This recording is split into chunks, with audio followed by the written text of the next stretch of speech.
This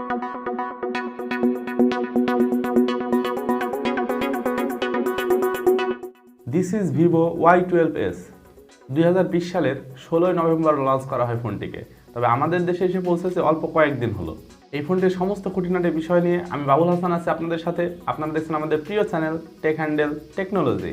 ভিডিওটি শুরু করার আগে বলি, যদি আপনি এখনও আমাদের পরিবারের সদস্য না হয়ে থাকেন তাহলে অবশ্যই ভিডিওর নিচে লাল হয়ে থাকা সাবস্ক্রাইব বাটনটি প্রেস করে আমাদের পরিবারের সদস্য হয়ে যান। আর পাশে থাকা বেল আইকনটি বাজিয়ে দিবেন যাতে আমাদের পরিবারের পরবর্তী এপিসোড আপনার মিস না হয়ে যায়। আর মূল ভিডিওতে যাওয়ার আগে বলি, যদি আমাদের ভিডিওটা আপনার কাছে ভালো লেগে থাকে তাহলে অবশ্যই একটি লাইক করে দিবেন, কারণ this is very important part of YouTube. আপনি যদি এই ভিডিও নিচে একটা লাইক করেন, ইউটিউব অ্যালগোরিদম এই ভিডিওটাকে আরও 10 জনের কাছে নিয়ে গিয়ে পৌঁছাবে। তাহলে বুঝতেই পারছেন এটা আমাদের জন্য কতটা গুরুত্বপূর্ণ। তাই বলবো, দেরি না করে এখন একটি লাইক করুন আর চলুন মূল ভিডিও শুরু করি।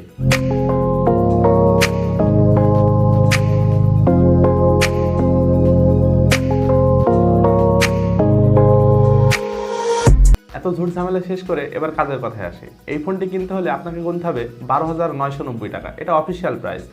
আর বাজারে গেলে আপনারা তো একটু ছাড় পাবেনই, তো আমরা ধরে নিতে পারি ফোনটির দাম 12,000 টাকার মতো। তো এবার দেখার বিষয়, এই 12,000 টাকায় ভিভো আমাদেরকে কি কি প্রোভাইড করছে। এক নজরে দেখে নেই ফোনটির বক্সে আমরা কি কি পাচ্ছি।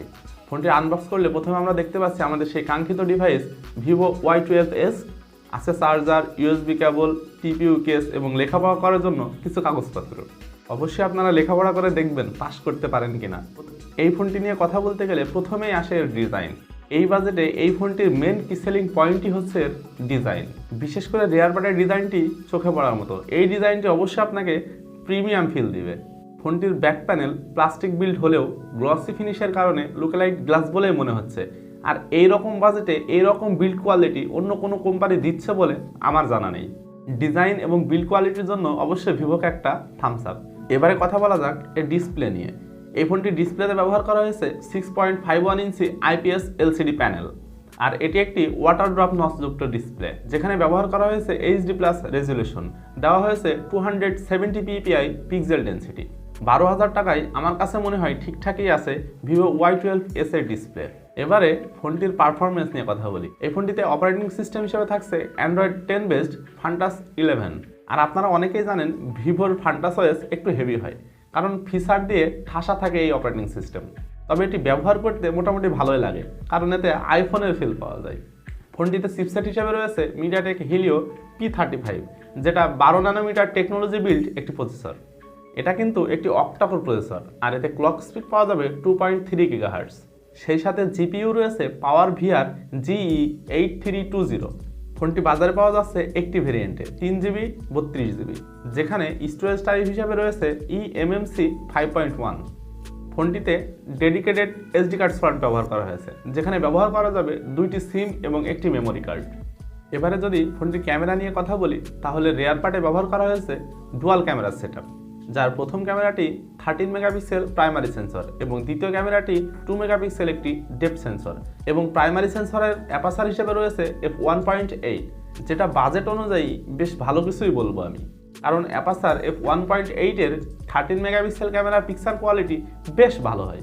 আর ফ্রন্টে রয়েছে ওয়াটার ড্রপ নচ, যার মধ্যে বসানো রয়েছে একটি 8 মেগাপিক্সেল সেলফি শুটার। আর এই ফোনটির ক্যামেরা দিয়ে ভিডিও শ্যুট করা যাবে সর্বোচ্চ 1080p 30fps এ। এবার আসি এই ফোনটির ব্যাটারির দিকে। ফোনটিতে ব্যবহার করা হয়েছে 5000 mAh এর লিথিয়াম পলিমার ব্যাটারি, যেটি এই বাজেটে একটি ম্যাসিভ ব্যাটারি। সাথে রয়েছে 10 ওয়াটের একটি ফাস্ট চার্জার। ব্যাটারির ক্ষেত্রেও ভিভো আমার কাছ থেকে অবশ্যই এই বাজেট অনুযায়ী একটা থামস আপ পাবে। এই ফোনটিতে সাইড মাউন্টেন ফিঙ্গারপ্রিন্ট সেন্সর সহ সমস্ত সেন্সরই অ্যাভেলেবেল রয়েছে। 191 গ্রাম ওজন এবং 8.4 মিলিমিটার পুরো এই ফোনটি বাজারে পাওয়া যাচ্ছে দুইটা ভিন্ন কালারে, গ্লাসিয়ার ব্লু এবং প্যান্টন ব্ল্যাক। তো ওভারঅল ফোনটিকে আমার কাছে বেশ ভালোই মনে হয়েছে। যারা ফোনের উপরে বেশি প্রেশার ক্রিয়েট করে না, সাধারণভাবে ব্যবহার করে ভিভো Y12s, তারা চোখ বন্ধ করেই কিনে নিতে পারে। অন্তত আমার কাছে তো এরকমই মনে হয়েছে।